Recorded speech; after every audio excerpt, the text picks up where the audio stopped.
Digital பொருளாதார அமைச்சின் 2026ஆம் ஆண்டு திட்டங்களின் முன்னேற்ற மீளாய்வு கூட்டம் ஜனாதிபதி தலைமையில் நடைபெற்றது. முதலாவது டிஜிட்டல் அடையாள அட்டை விநியோகம் இந்த ஆண்டின் இறுதியில் வழங்குவது தொடர்பிலும் இதில் கலந்துரையாடப்பட்டது.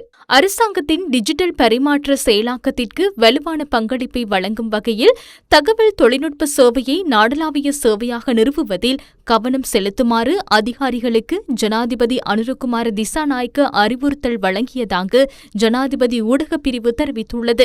உலக வங்கியின் கடன் மற்றும் நிதியுதவியின் கீழ் மேல் மாகாண சபை, நகர அபிவிருத்தி அதிகார சபை மற்றும் கொழும்பு மாநகர சபை ஆகியன இணைந்து கொழும்பு கோட்டை பகுதியை சர்வதேச தரத்திலான சுற்றுலா மையமாக மேம்படுத்த திட்டமிட்டுள்ளன.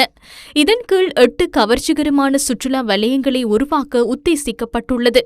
ஜனாதிபதி அனுரகுமார திசாநாயக்க தலைமையில் இது தொடர்பான கலந்துரையாடல் இன்று நடைபெற்றது. வரலாற்று முக்கியத்துவம் வாய்ந்த இடங்கள் மற்றும் கட்டிடங்களை பாதுகாத்து அபிவிருத்தி செய்யவும் முறையான போக்குவரத்து திட்டத்தை நடைமுறைப்படுத்தவும் திட்டமிடப்பட்டுள்ளது. மேலும் இந்த திட்டத்தின் மூலம் கொழும்பு துறைமுக நகரம் மற்றும் துறைமுகத்திற்கு வரும் சுற்றுலா கப்பல்களுடன் இணைப்பை ஏற்படுத்தி நாட்டின் பொருளாதாரத்திற்கு பெரும் பங்களிப்பை வழங்க எதிர்பார்க்கப்படுகின்றது.